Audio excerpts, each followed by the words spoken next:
Are we seeing a turning of the tide from Hollywood wokeness? Have the recent total bombs been enough for them to start changing their ways? Even if their personal values remain Marxist, are they realizing that woke movies aren't going to pay the bills and bring in huge profits?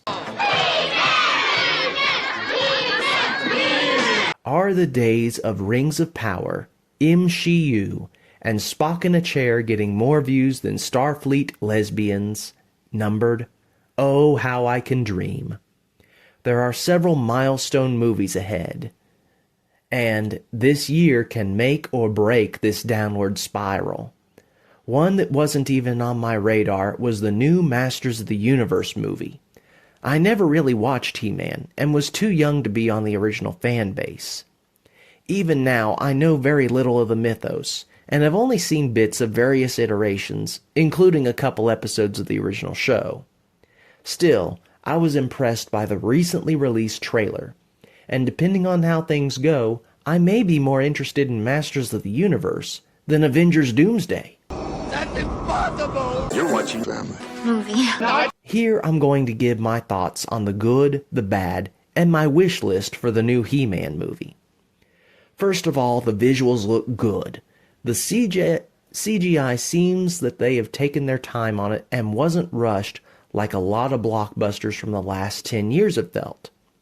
The appearance, costumes, and fantasy world of Eternia comes across as faithful to the original franchise, while also being acceptable for a modern cast and viewer. I've not heard of this Nicholas fellow before, although I thought it was Lucas Till for a moment. The fact that the main character isn't a well-recognized A-list celebrity does not deter me.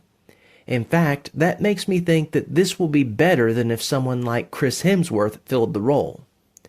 Further, this trailer makes me feel like the production team involved are big fans of He-Man themselves and want to do everything they can to appease the fan base and avoid being the disaster of the 1987 Masters of the Universe movie. I am Skeletor! Now for the bad. A fair portion of the trailer leads you to believe that a significant part of the movie will take place in modern urban America. Amazon, already known for disregarding source material in exchange for sociopolitical messaging, is behind this movie, which makes me skeptical. We see already that Adam, He-Man, works in a corporate HR department and has pronouns on his nameplate. Also, there is some indication he isn't too committed to his quest, and may have to rely on other Masters of the Universe while he takes more of a back seat. Now, I'm all for a hero's journey, and taking someone who doesn't know how to do what he's destined to do right from the start really builds character. That introduces failures and conflicts that he has to overcome. Sadly, too many modern pictures keeps the male lead in an incompetent, passive role, while girl bosses take the lead, and in order for this to be a well-received He-Man movie, it must embrace masculinity and let him rise to the front of the Masters of the Universe. Another factor I'm cautious about is that there are several elements that make this feel a lot more like the first Thor movie. Another reason I'm glad Hemsworth isn't starring in this. It's me and you. Okay, I'm already getting into my wish list, so I better go ahead with that. First, they need to swiftly address the he-him nameplate as a joke in the movie. Adam needs to convey incredible annoyance with this and his job. We see some foreshadowing of this in the trailer, but not enough to convince me he won't be a soy boy beta type that goes around introducing himself with pronouns, outfit description, and sexual orientation. Lame, lame, lame, lame, lame! The movie cannot spend more than 20 or 30 minutes in the real world. The plot needs to progress rapidly toward getting to Eternia and transforming Adam into He-Man. This was a major pitfall of the 1987 movie, which I've only heard about, and something that can bog the movie down, especially when fans want to see him at Castle Grayskull. He-Man needs to be treated as a hero and king, respected, respectable, and a leader. I'm not as concerned with Idris Elba being cast as Man-at-Arms as opposed to other people who are providing reactions to the trailer. I think he's a good actor, and from what little I know about the character, there is really no reason that he couldn't be played by a black actor.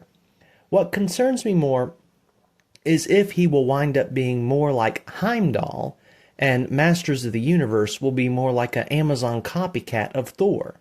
Maybe I'm wrong, but I think there's a difference between selecting a talented actor for a role where the skin shade is not critical to the character traits, and selecting an actor simply to check a diversity box when the source material dictates a specific ethnicity or gender. In this instance, I think the former applies. I can see that. While I hope the music in the movie is mostly instrumental, the fact that there are some real-world elements makes me anticipate two key songs in this movie. First, the obvious, "Hey, yeah, yeah, yeah," the He-Man meme version, not the original Non-Blondes, simply because the nod to fans and the show that the movie doesn't take itself too seriously in certain ways. Second, the power from Snap. It just seems fitting given He-Man's iconic line, "I have the power." Once Adam and the Masters of the Universe arrive, I think they should have to retake Castle Grayskull from Skeletor's forces. This can quickly give Adam experience and reveal some of his shortcomings, while also giving the supporting cast their moment to shine before He-Man takes charge of the action. I believe everyone would be thrilled if Skeletor says nothing until the final confrontation, where He-Man arrives to face him. The movie has shown him, teased his power, and conveyed to everyone that he is one bad dude that you don't mess with. And when he finally does speak, he sounds like the original cartoon Skeletor. Finally, as the credits roll, or perhaps a post-credits scene, He-Man and the other Masters of the Universe need to provide viewers with a moral lesson and public service announcement. This will not only be comical, but also harken back to the original series. And knowledge is power. The tone will matter in this movie. If it tries to go too goofy, it will fail. If it tries to be too serious, but have many moments of comic relief, it will fall flat. No, I think the performers here have to play their parts as straight as possible. Everything should be serious and no nonsense, especially in battle. However, because they will play their characters with such seriousness, the humor in the movie will be enhanced. I know that sounds like a contradiction, but it makes sense. If you take everything prior to the credits and have the actors treat their role with such weight that it doesn't come across as, this is a goofy fantasy movie based off of a toy line from the 1980s, and play more like a, I am He-Man, as serious as Aragorn in Lord of the Rings, immersing the performance in the reality of the story, then moments that are genuinely funny will land better than fourth wall breaks, and real-world moments will land better when the viewer's experience will be heightened. You serious? So, we'll see if Skeletor has that squeaky voice in the final act. And He-Man doesn't react to it, but changes with his sword and the masculinity is permitted. This one might be worth watching after all. But it seems like a tall order for today's standards. But that's my take on the Masters of the Universe trailer. What do you think? Let me know in the comments below. Thanks for watching, and remember to be discerning in what we watch. Until next time.